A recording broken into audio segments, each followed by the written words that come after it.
Children, आज मैं आपके सामने नेक्स्ट वीडियो लेकर उपस्थित हुई हूँ जो राम लक्ष्मण परशुराम संवाद का जो है नेक्स्ट पंक्ति है और ये दूसरी पैराग्राफ है। ये क्षितिज भाग 2 पाठ 2 से वो जो है 10th वर्ग के लिए है।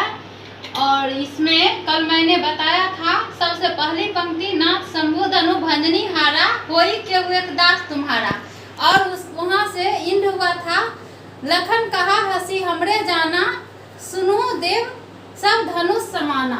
तो उसी का अगला पंक्ति है का छति लाभ जून धनु तोड़े देखा राम नयन के भोरे। यानी लक्ष्मण हंसते हुए कहते हैं कि इस धनुष यानी ये जो है जितने भी धनुष हैं मैंने सभी धनुष को एक समान समझा। और नेक्स्ट है इसका का छति लाभ जून धनु तोड़े।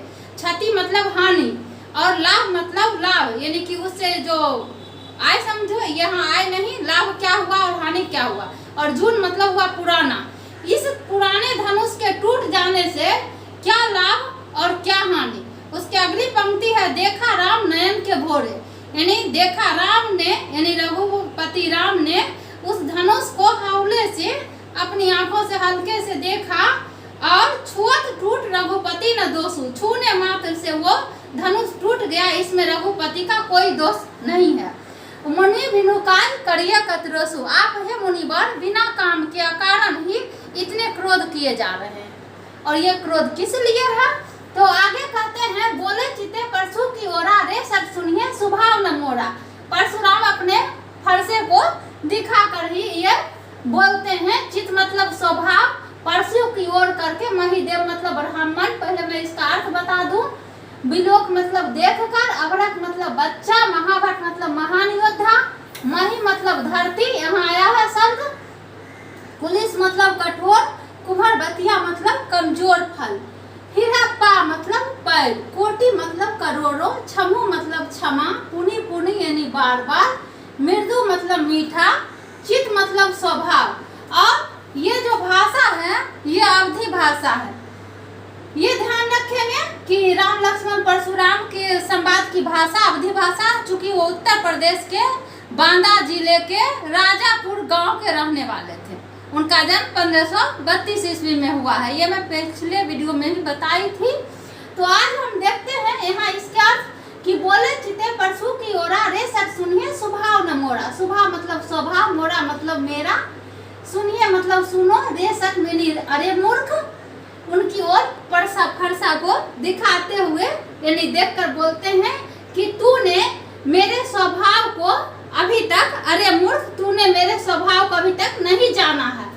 बालको बोली बधाओ नहीं तोई। यानी उस समय से बालक समझ कर तुम जो इतने बात बोले जा रहे हो, मैं बालक समझ पर तुम्हें कुछ भी नहीं कह रहा हूँ और तुम्हारा वध नहीं किया अभी तक मैंने।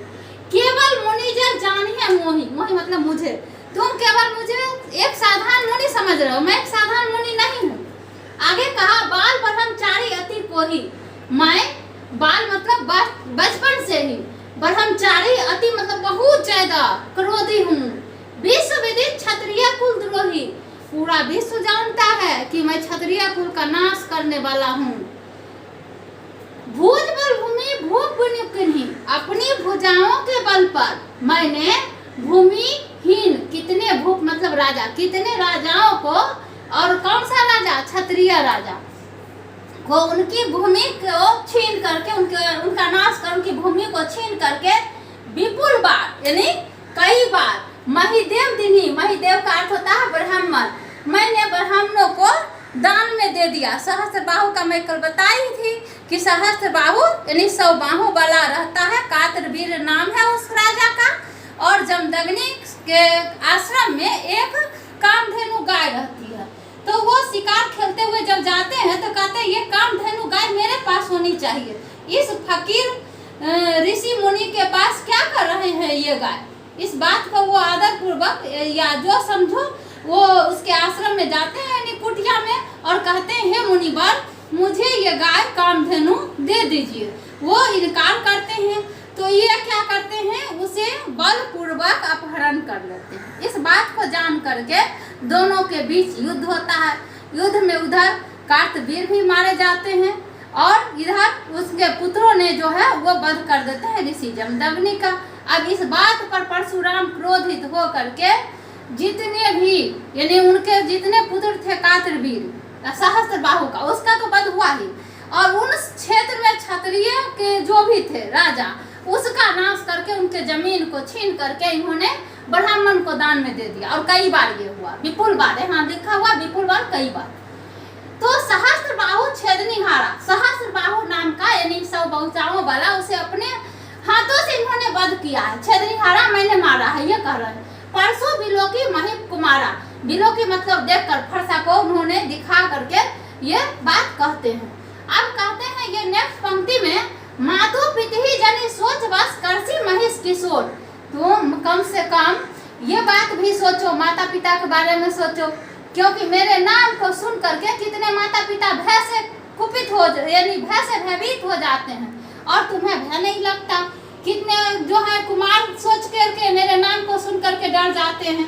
गर्भण्य के अवरक दलन परसु मोर अति घोर। अवरक मतलब होता बच्चा, गर्भ में पल रहा बच्चा मेरे नाम को सुन करके या तो मृत्यु को प्राप्त हो जाता, नहीं तो भय के मारे एकदम सहम सा जाता, माँ और बच्चे दोनों। तो ऐसा मैं घोर अति मानी भयानक मुनि हूँ, ऐसा क्रोधी। आगे कहा बीसी लखनऊ बोले मृदुबानी। अब इस बात को सुन करके लक्ष्मण फिर हंसते हुए यानी मुस्कुराते हुए मधुर स्वर में कहते हैं, अहो मुनिसु महाभटमानी, हे मुनिवर मैंने चलो महान योद्धा आपको मान लिया। पुनि पुनि मोहि देखाओ कुठारू, कुठारू मतलब फरसा, यानी पुनि पुनि मतलब बार बार, मोहि मतलब मुझे, आप मुझे बार बार ये फरसा दिखा रहे हो, आप क्या चाहते हो? चाहत उड़ावन फूकी पहाड़ो, क्या अपनी फूंक से पहाड़ को उड़ा देना चाहते हो आप? यहाँ कुम्हरबतिया को नहीं, को मतलब कोई, और कुम्हरबतिया का अर्थ होता है काशी फल, जो यहाँ तुम्हारे बिहार में जिसको सिसकोरे और कद्दू को मान लो, तो इसे तर्जनी उंगली इसे कहा जाता है। इसे दिखाओगे तो इससे ऊर्जा निकलती है और इस ऊर्जा के कारण वो फल सड़ जाते हैं। तो यहाँ कहने का आशय हुआ कि यहाँ पर कुम्हरबतिया कोई नहीं है जो आपकी इस तर्जनी उंगली को देख करके मर जाएगा। देखी कुठारू सरासर बाना, यानी कुठारू मतलब फरसा, सरासर बाना यानी वो तीर धनुष जो लिए हुए धनुष बाण। तो उसमें कहते हैं कि फिर मैं कछु कहा सहित अभिमाना, मैं इस बारे में आपको कुछ कहता हूँ तो आप ये मत समझिए कि आपका मैं अपमान कर रहा हूँ या अपमान के आशय से कुछ ऐसा बोल रहा हूँ। तो भृगु सुत समझी जनेऊ बुलोकी, हे मुनिवर भृगु सुत यानी भृगु के वंशज समझी यानी उनको समझकर जनेऊ बिलोकी, जनेऊ को धारण करने वाले को, जो कछु कहूँ सहु रिस रोकी, मैं भृगु वंशज के लोगों को, जनेऊ को धारण करने वाले लोगों को, ऐसे लोगों को अगर वो कुछ कह भी देते हैं ना तो हम उन पर गुस्सा नहीं करते, उन पर कोई गुस्सा या कोई क्रोध नहीं दिखाते। तो क्या करते हैं? सूर महिषूर हरिजन अरुगाई, सूर मतलब देवता, महिषूर मतलब उनके समतुल्य, अरु मतलब ये ब्राह्मण और गाय, इन पर जो है हमारे कुल में कोई गुस्सा नहीं करते, उन पर प्रेम ही दिखाते हैं। मारता हूँ पापड़िए तुम्हारे, चाहे आप कितने भी कुछ भी कर लो लेकिन हम आपके पांव ही पड़ेंगे, आप पर क्रोध नहीं करेंगे। बधे पापू अब कीर्ति हार है, यदि ऐसा होता है तो हमारे कुल में पाप समझा जाता है और कीर्ति का वैसे लोग नाश होता है वैसे करने से। इसीलिए मारता हूँ पापड़िए तुम्हारे, इसलिए आप कितना भी कुछ कर लो, हमें मारना भी चाहो तो मारो लेकिन हम आपके पांव ही पड़ेंगे। कोटि पुलिस सम बचनु तुम्हारा, अब जो है व्यर्थ धरहु धनु बाण कुठारा, फिर ये गुस्से वाले बात कर देते हैं। कोटि मतलब करोड़ों, पुलिस मतलब ब्रज समान, सम मतलब समान, बचनु मतलब एक एक बार, एक एक वचन, यानी एक एक वचन आपके करोड़ों के हैं। उस समय से कह रहे हैं कि आपके एक एक वचन जो बोले हैं सब करोड़ों के हैं, व्यर्थ आपने बेकार में, धर्म यानी धनुष बाण जो है और फरसा बेकार में धारण किए हुए हैं आप उस समय से।